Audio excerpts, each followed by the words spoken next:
Hello, I'm Brigantia Blackbird of the Blackbird Grimoire. Welcome back to the daily forecast for Thursday, April 11th, 2024. A very happy Jupiter's Day to you.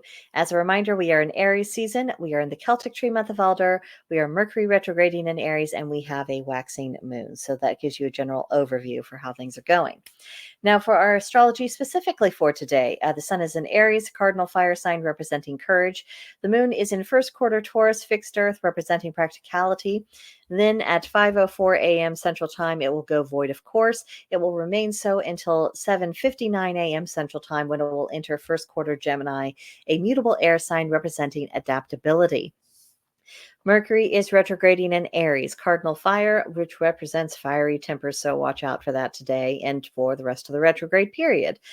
Venus is in Aries, cardinal fire, representing impulsiveness. Mars is in Pisces, mutable water, representing curiosity. Jupiter is in Taurus, fixed earth, representing practicality. Saturn is in Pisces, mutable water, representing nostalgia. Uranus is in Taurus, a fixed earth sign representing renovation. Neptune is in Pisces, a mutable water sign representing the imagination.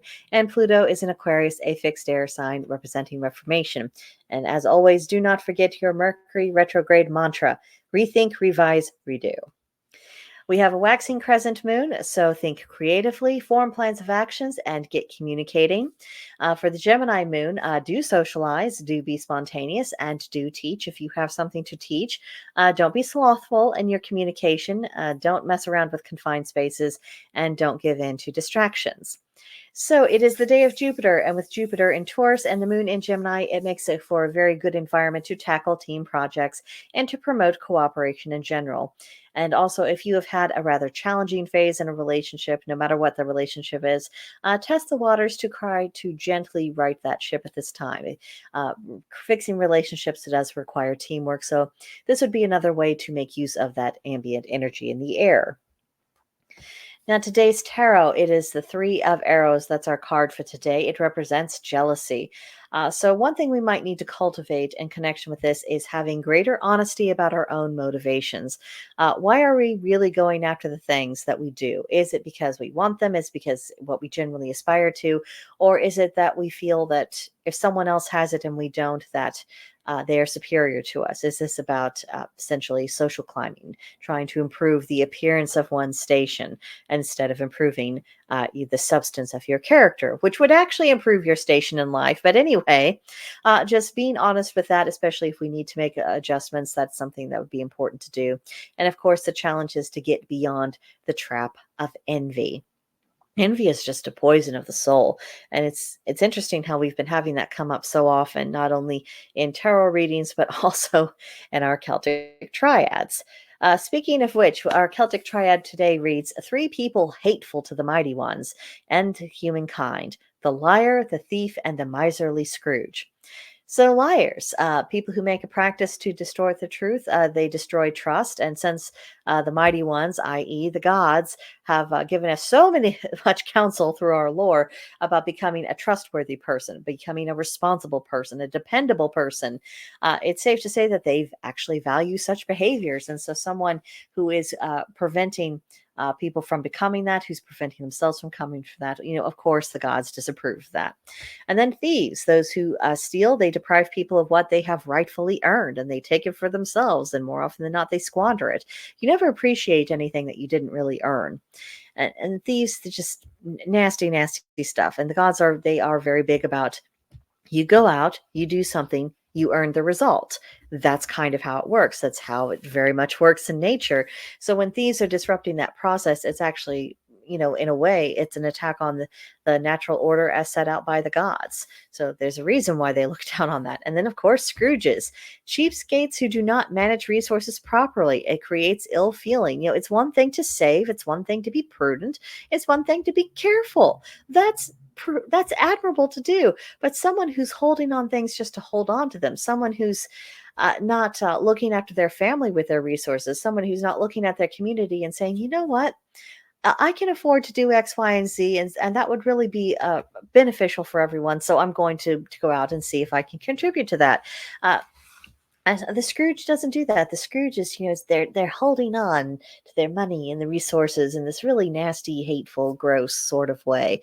They're not saving it. They're possessing it, as whatever that money represents to them. It's not representing a tool, and of course that does put them at odds with the gods, because the gods have provided so much for us. And essentially what they're asking is respect and gratitude in return. Have a little consideration for the beings who actually ensure that this natural order exists and that it can continue to carry on. And someone who's not putting back in, that's what essentially what the Scrooge represents. They're taking, but they're not giving back. They're not putting back in. They're taking themselves out of that give and take flow of the energy. That's not how things are supposed to work. So of course it annoys the gods. Our magical intention for today is creativity. The color is turquoise, the plant is the hawthorn tree, the animal is the beaver, and the stone is the lapis lazuli. Unleashing your creativity, it can go a long way to mitigate your stress levels, and this process can actually reveal solutions to your problems that you might not have thought of before if you had not put yourself into that creative space. So creativity is, even if you don't necessarily get the result on the project that you were hoping to get, sometimes it can yield good fruitage either way. So it's always worthwhile to get creative when we can.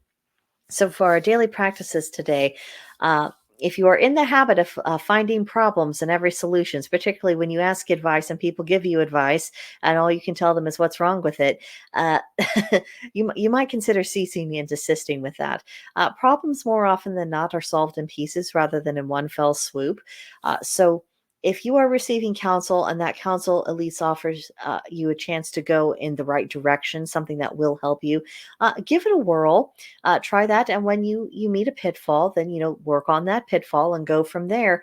Don't expect someone to present with you a complete idiot proof, life proof, everything proof kind of solution, and one that you can just kind of passively have. You're going to have to work at solving your problems. So essentially stop driving people away if you're in the habit of doing that. Today would be a good day to offer to a deity having to do with the hearth and home. Try to make yourself be open to useful suggestions. It's one thing to drown out really bad ideas, but if you're actually getting useful ideas, it's to your detriment if you aren't taking that in and considering how you might use it.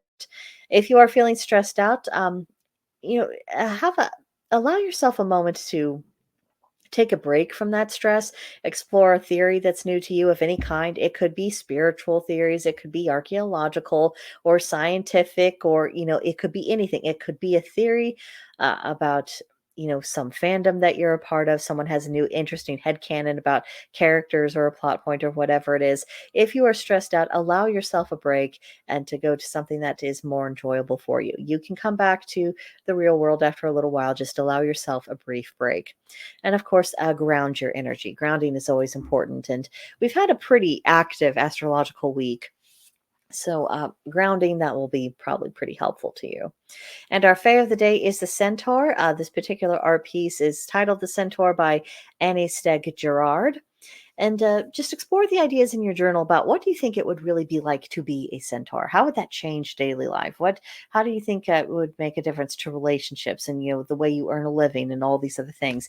What would a centaur society be like? That could be interesting to explore. And that is essentially what I have for you in today's forecast. Let me know your own thoughts about it in the comments section below, or send me an email at brigantiablackbird@protonmail.com and I can chat with you there. But that'll do it for today. Come back tomorrow for the next edition. Bye.